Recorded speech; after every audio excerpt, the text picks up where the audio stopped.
name is Doug Swann, and I am a member of the McDowell County America 250 Committee, and I really want to thank you for coming out tonight and welcome you to this first program in what we intend to be a year-long series of programs. Once a month, the first Thursday of the month, right here in the historic Marion Train Depot, where we will cover a number of topics relating to the 250th commemoration. And of course, it all leads up to America's birthday party next July the 4th, when we'll be celebrating the 250th. In North Carolina, the 250 commemoration is being coordinated by the State Department of Natural and Cultural Resources. And they have charged us with exploring two big themes. One is Revolutionary North Carolina, our Revolutionary era history. And then the other one is a broader and more abstract theme. The title they've given it is When Are We Us? U.S. And I think there's a little bit of a play on U.S. there. And this is a more abstract theme where we are asked to explore our progress through the years, living up to those ideals that were articulated in our founding documents, such as the Declaration of Independence. Here in McDowell County, we have rich history that can be used to illustrate both of these themes. And it is our intention during this speaker series to treat both of those themes, both our Revolutionary era stories and the stories of our efforts to live up to those founding ideals. We hope you'll enjoy tonight's program, and we hope you'll be back with us each month as we go through, explore these topics through the year. Tonight's speaker is Anne Swann, and it is appropriate that we kick off the series with Anne because Anne is our preeminent McDowell County historian. Anne has done so much. I think it is fair to say that Anne has taken on as her life's work to make history accessible to the public. She has worked with the Carson House, the Mountain Gateway Museum, the Blue Ridge National Heritage Area, the McDowell Public Library, the Tourism Authority, our local Historic Preservation Commission, and many other organizations. And she's always working with an eye towards getting the history right, preserving that history, and making it available to the public. Anne has published 2 books, Heart Pine, Memories of Mountain Valley and Sea in 2003, and The Other Side of the River, The Struggle for the McDowell County Frontier in 2010. I could go on, but we should get on to the main event. I gave Anne the opportunity to choose her own topic for this evening, and what she has decided to offer up to us is Heroes of the Wild McDowell County Frontier. I'm sure this is going to be both informative and enjoyable. So, Anne, please.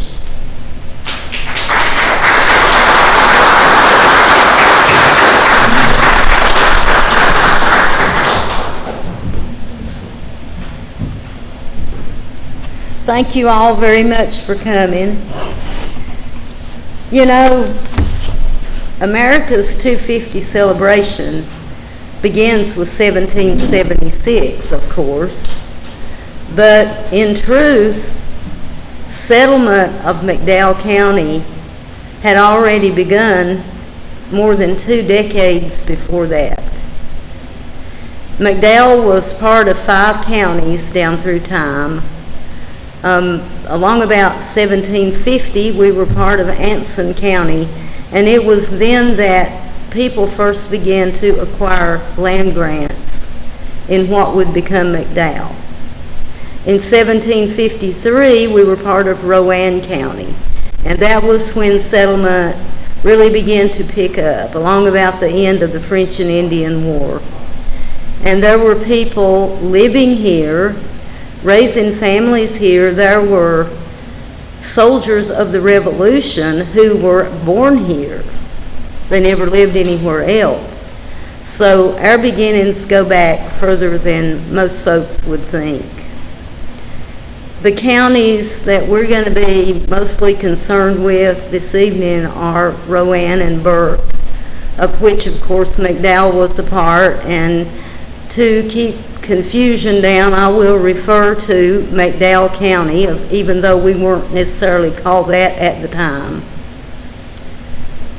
According to what I have found in Rowan County records, by 1753, there were approximately 3,000 male head of households. That means the males were the only ones counted, so that didn't include the wife and children.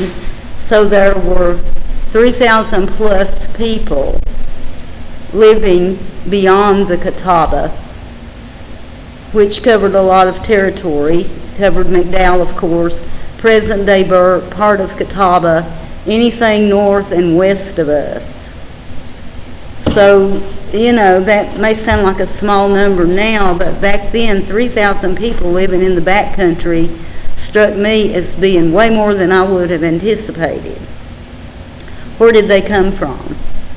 Well, they came from Europe, of course. They came from England, Scotland, Ireland, Wales, Germany, Switzerland, Austria, and many other places.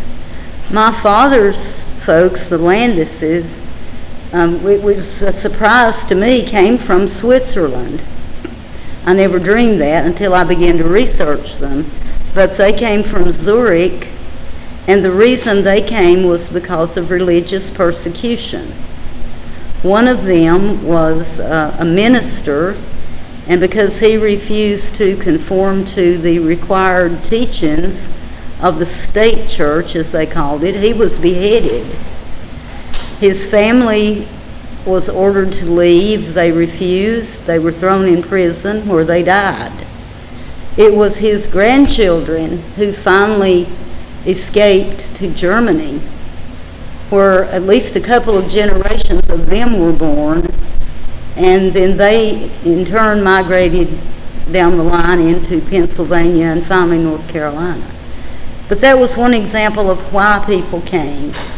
Religious persecution, government persecution, physical abuse, forced labor, extreme hardships, famines, all kinds of things that influenced them to want a better way of life. And they began to hear about this wonderful place where you could own land. They may not have even been allowed to own land in their home country. You could own land here. You could worship as you chose. You could speak out without fear of being thrown in prison. Various things brought them, but basically it was for opportunity, a new way of life, and prosperity. First, they went to the seaport cities, obviously, after a long and arduous journey across the ocean on crowded ships with poor sanitation, disease, terrible weather. A lot of them died. Many arrived in America sick, and many of them had to indenture themselves to others in order to pay for their passage. The passage was not free. So it was a hard time just to get here. After they got here, they went to places like Massachusetts, Pennsylvania, New York, Maryland, Virginia, places where the boat landed. And they lived there for a time, some of them at least. And then as land became scarce, they moved down the Great Wagon Road, and some of them came into North Carolina. Some of them lived for a time in these other states that they passed through, particularly Virginia. We had a lot of folks coming into North Carolina who had lived places like Bedford County and Augusta County, Virginia. Why did they come to McDowell? Well, basically because land was their main objective, and some people who had preceded them, explorers, surveyors, curiosity seekers, had come through and seen what McDowell County had to offer. And you know yourselves that we have a lot of rivers and creeks and good places to grow crops.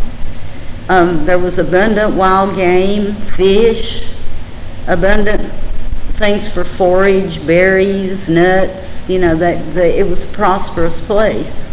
So they wanted to be here. And they came in the 1750s and 60s.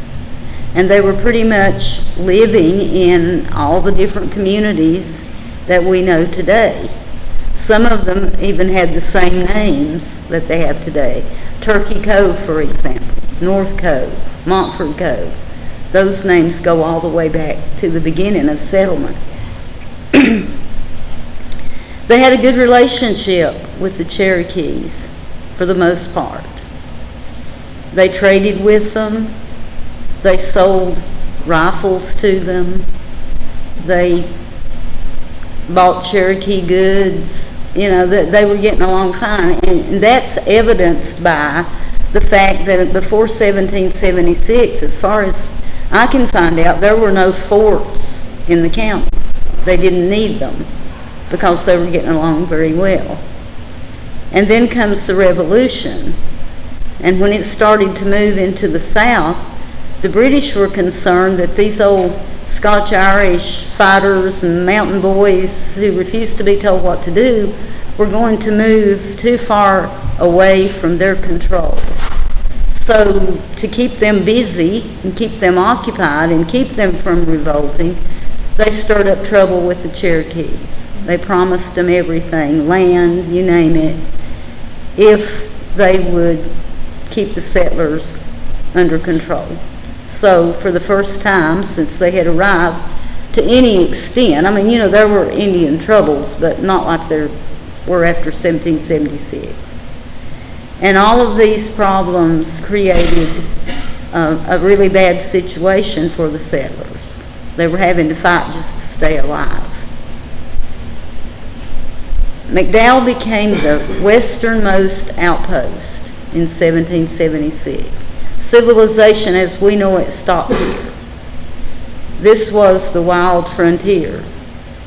A frontier is ever moving, and eventually it would reach places like Kansas and Oklahoma and Texas, and you know, the things we saw growing up on TV with the cowboys and Indians that we believed was the frontier, or that I did anyway, until I started reading about the fact that McDowell County was as far as you could go when the Revolution started. Anything beyond the mountains, beyond Old Fort Mountain, was designated Cherokee land, and if you went over there, you were sure to come back without your scalp. So there was nobody living over there when the Revolution started, at least that I've been able to find out. Not all of these frontiersmen made it. Some of them died. Some of them were killed in accidents. Some of them were killed by Indians. Some of them just were not suited for it, and they packed up and went back to the Piedmont of North Carolina or to Virginia or Maryland or wherever. And some of them, if they were fortunate enough to be able to do it, even went back to their homeland on the other side of the ocean. But there were some who seemed to thrive on it. These were the tough ones. These were the real deal, I call them, frontiersmen. And that's what I wanted to tell you about with some of those people. Excuse me if my voice will hold out. The first one is a guy named Benjamin Cochran. Benjamin was born in 1740 in Antrim, Ireland, and he came to America when he was 24 years old.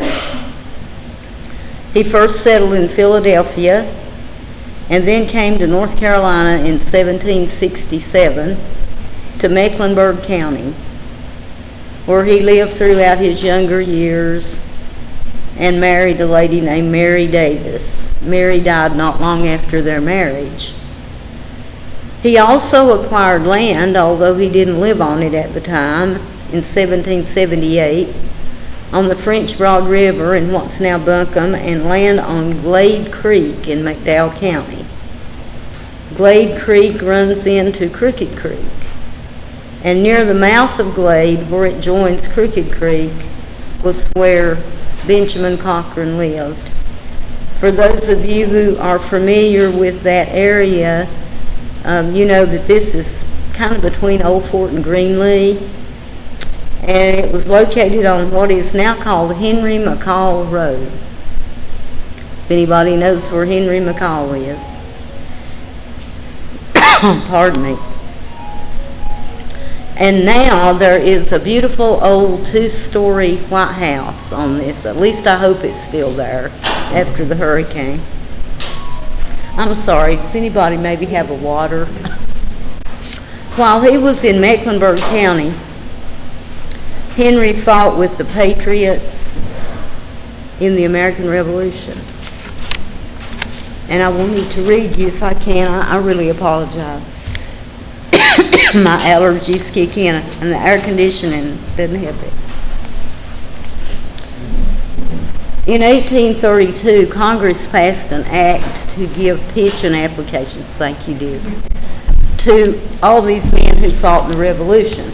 And these pension applications are an absolute wealth of information, because this is first-person accounts of, now somebody get the lid off of it.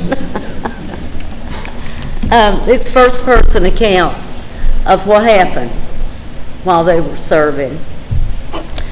And the pensions were also given to the widows if the fellow had passed away.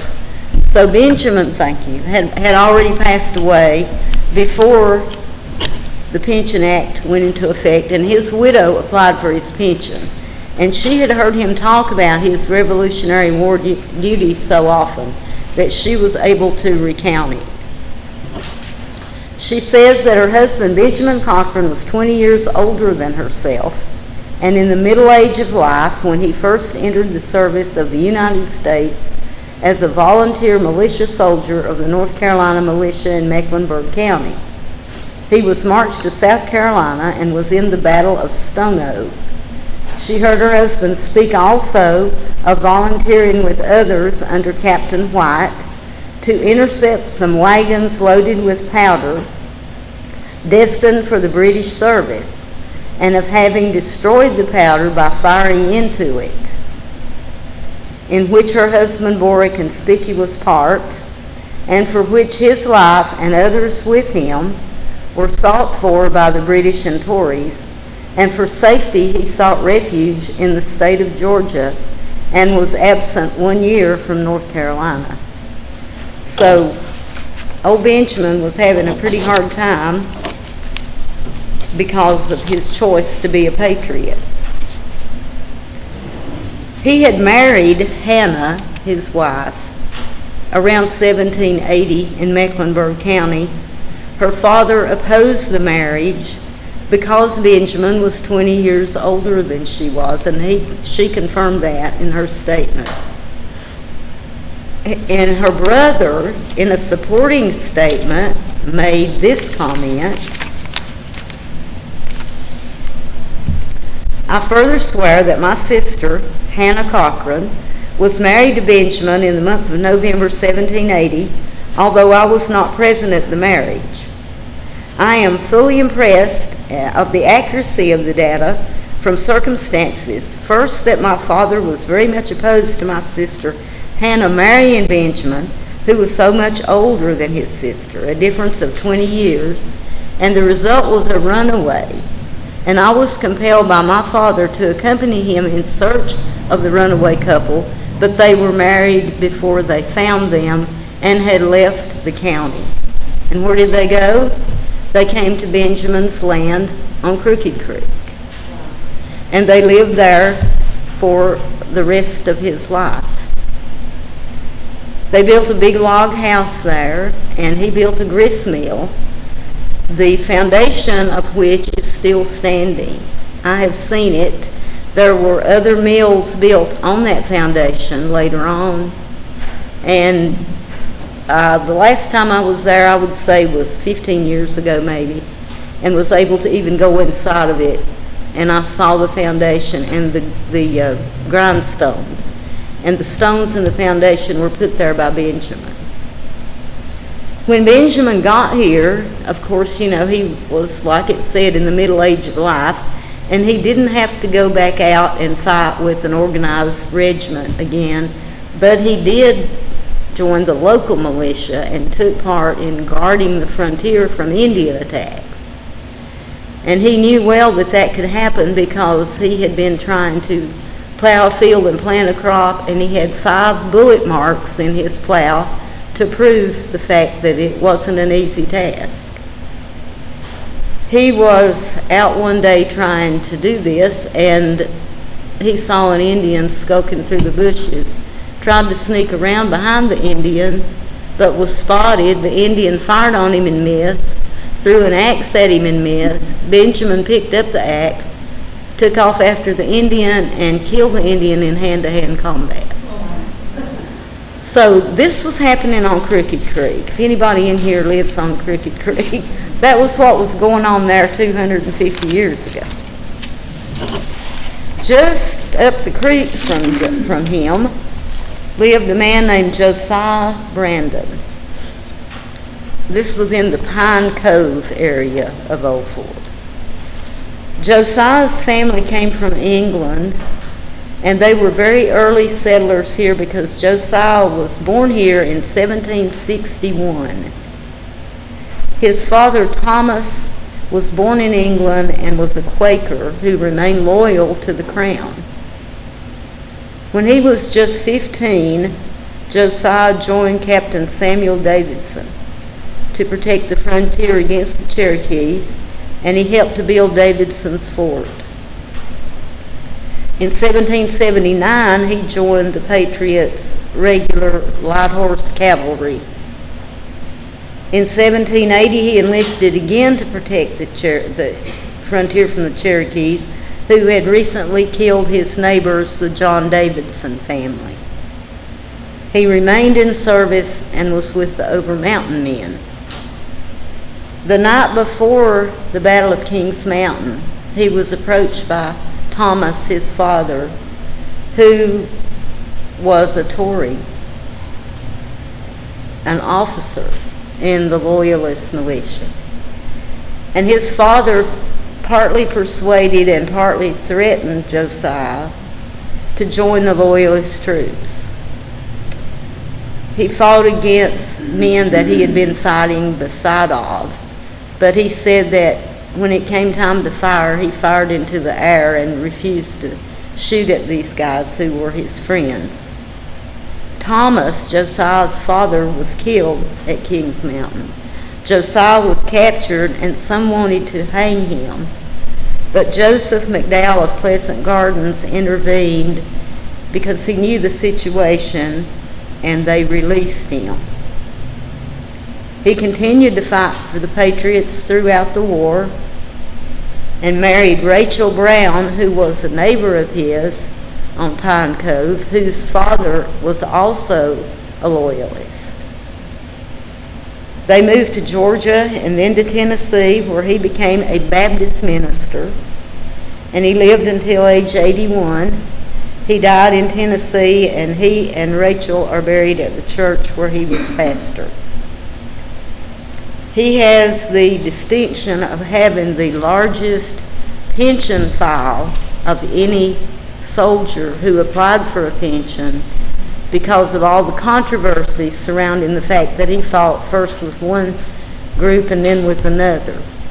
But because people like Joseph McDowell and so many other people wrote letters of support for him, he was finally given a pension. But that made him have the biggest file in the United States.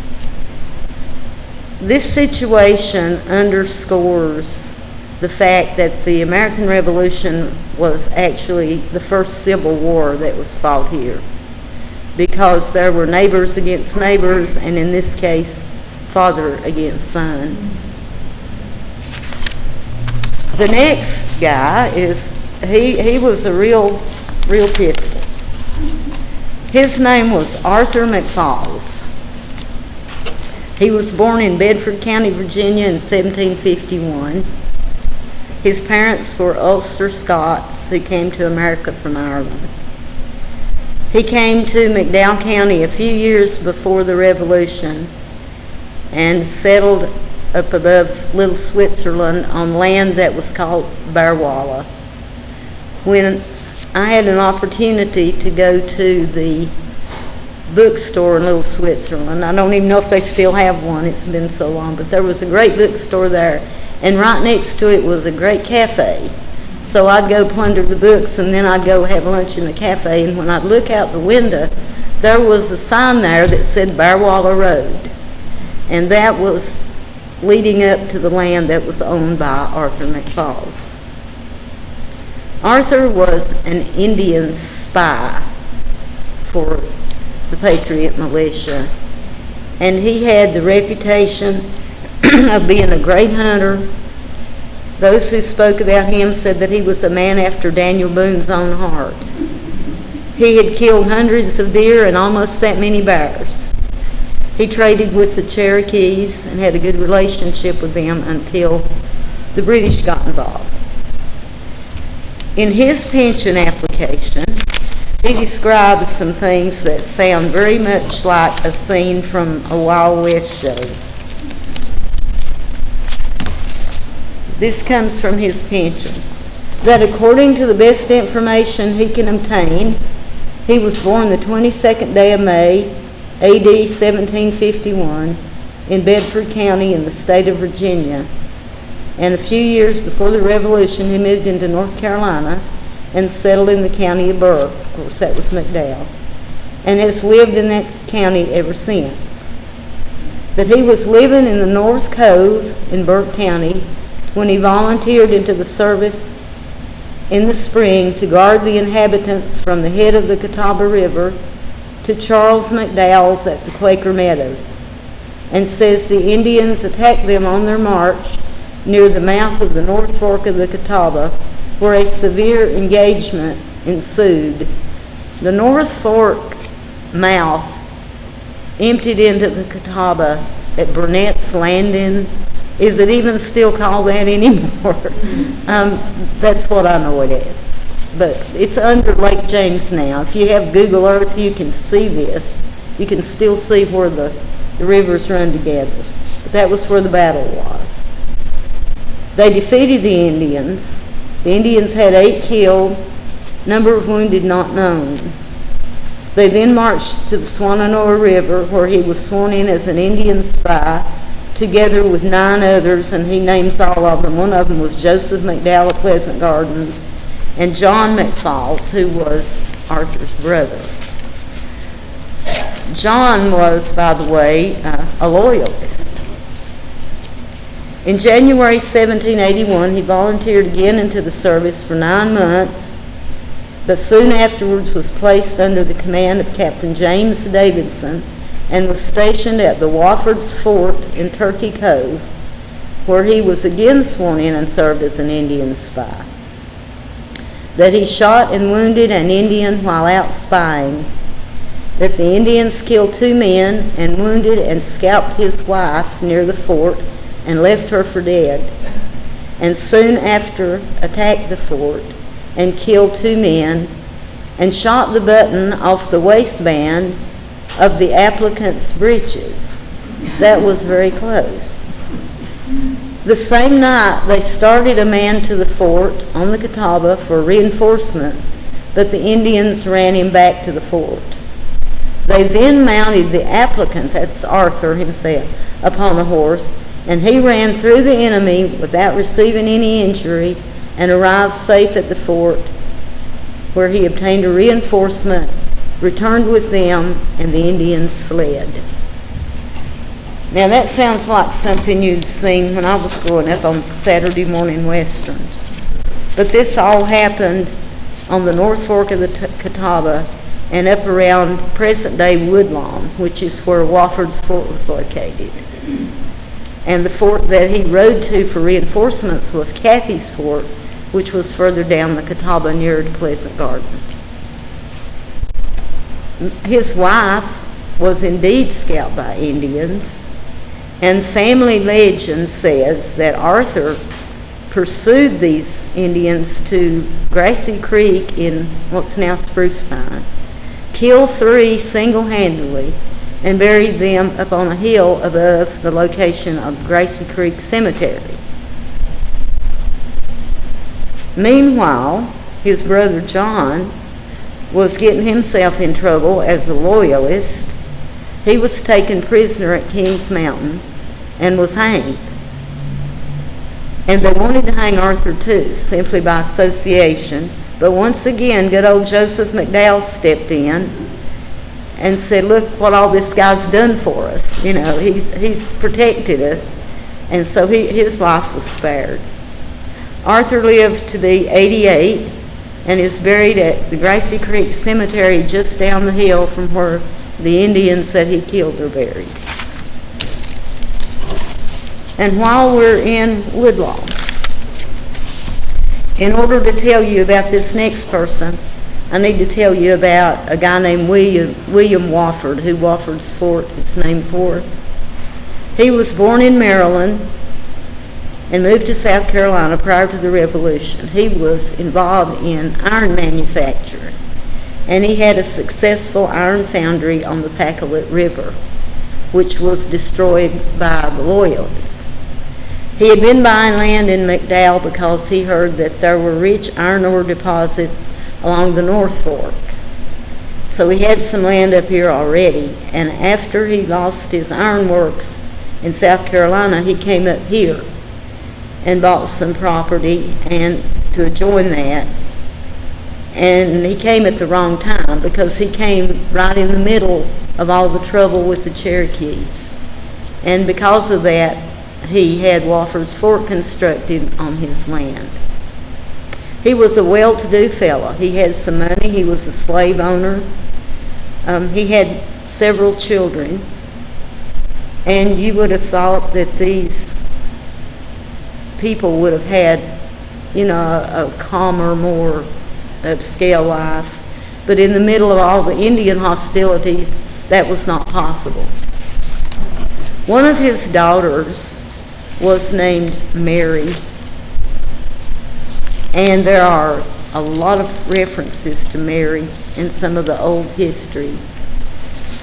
This is one of them. Many of the so-called old-timers in McDowell County corresponded in later years with Lyman Draper, the author of the book Kings Mountain and Its Heroes. One of those old-timers was William Aiken McCall of North Cove. McCall wrote to Draper of the days of Wofford's Fort and of the trouble with Indians in the area. In one of his letters, he stated, William Wofford was a man of some wealth. He built a fort on his claim of land to keep his family and others safe. The Indians attacked the fort many times. One time they attacked while the men were out hunting and working their gardens, and there was no one left inside the fort except the women, including Colonel Wofford's wife and daughters. One of Colonel Wofford's daughters encouraged the other women to load the guns for her. She kept up a continual fire, and having a strong voice, kept up a loud command. She shot out at the porthole so fast that she wounded several Indians and killed one or two, and the others left. Her name was Mary. They didn't all have to be men, did they?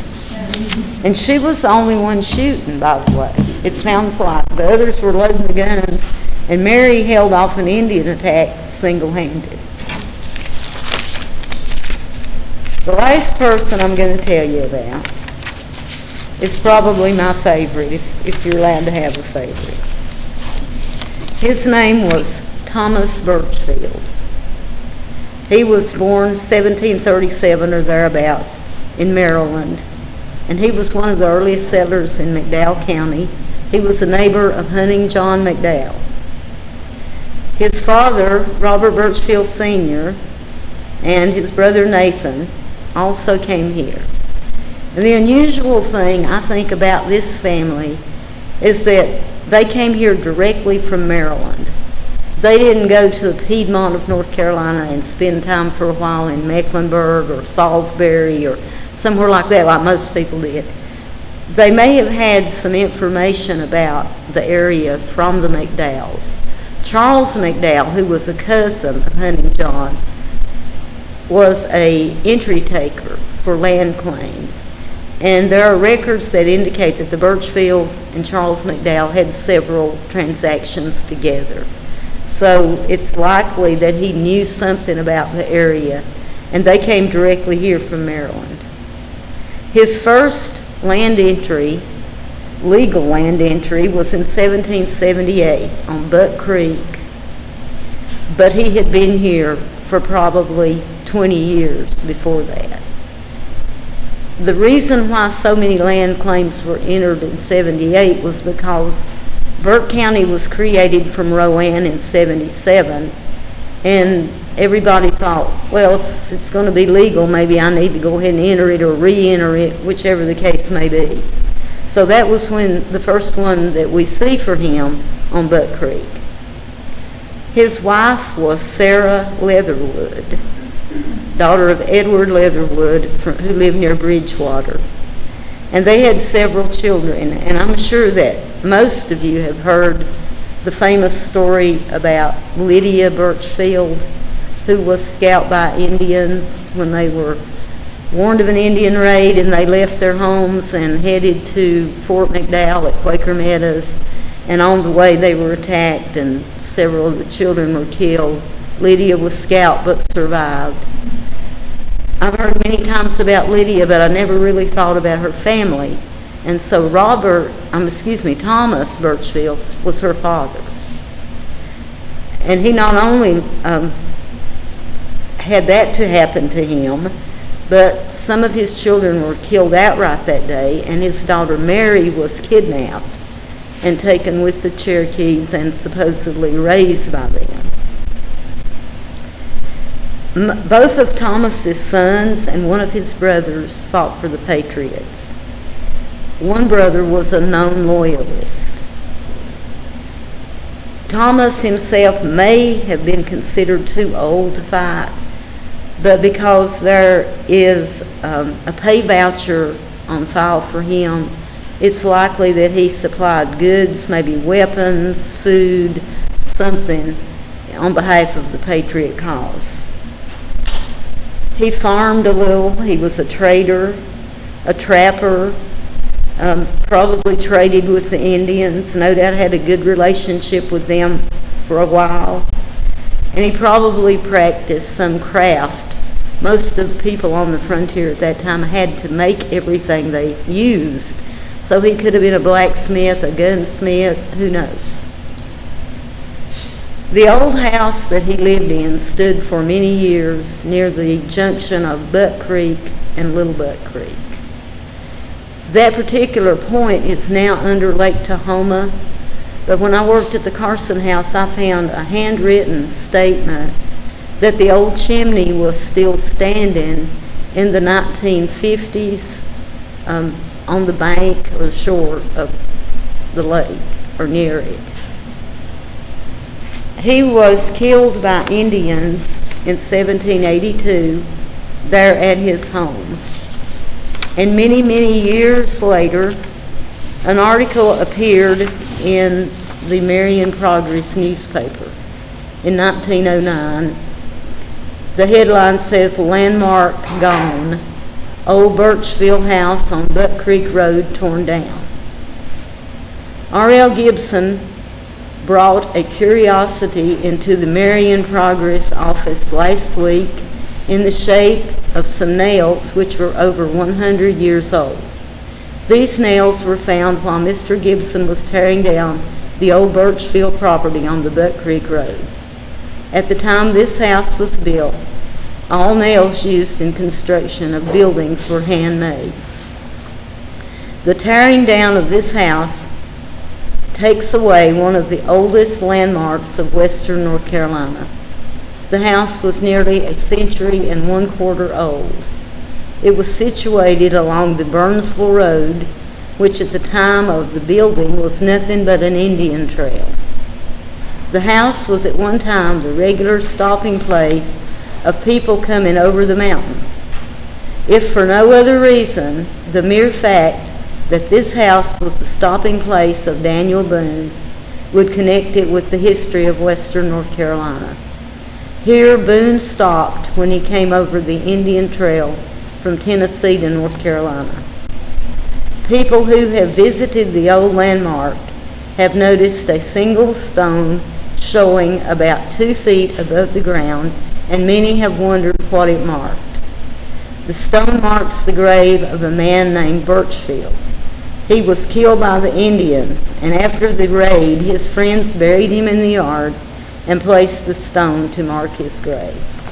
I wish I had a nickel for every mile I've walked out there trying to find that stone and never did. But I have a feeling that it was there, and I have a feeling that I was close at least. You know, these people probably would not be considered heroes by most folks.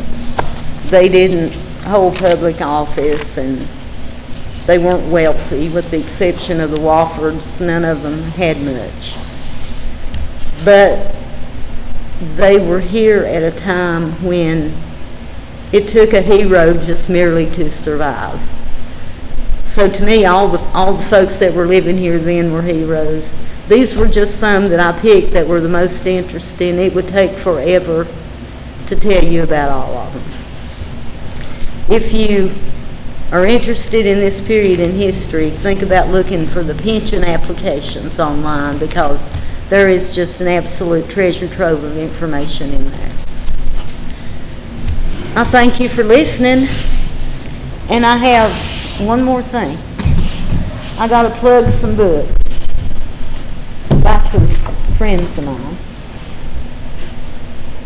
This one's called Zebulon's Oath. It was written by David Dowdy, who lives in Morganton. It's historical fiction, but it's good reading, very authentic to the time period, and gives you an idea of what things were like back then. This one just came out. It's by Al Rattan. He lives all the way out in California. It's called The Fighting Caffeys, and it's about the Caffeys family of Caffeys Fort. And there's a lot in here about McDowell County. He also was able to unravel the genealogy of the Caffey family, which was no small feat, let me tell you.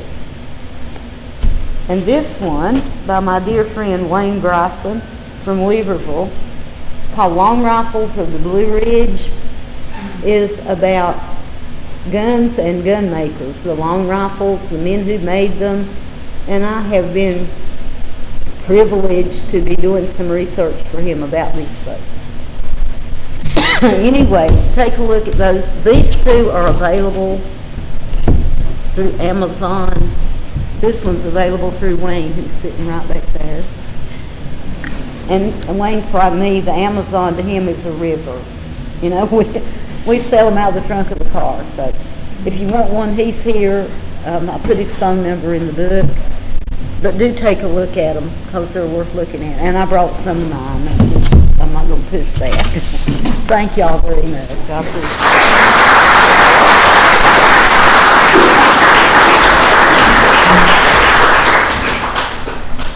it. Join me in thanking Anne so much.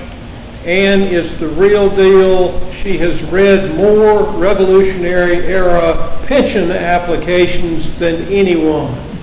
And Anne, on behalf of the McDowell America 250 Committee, I want to present you with a small token of our appreciation for your Thank you. I appreciate participation the this evening. opportunity.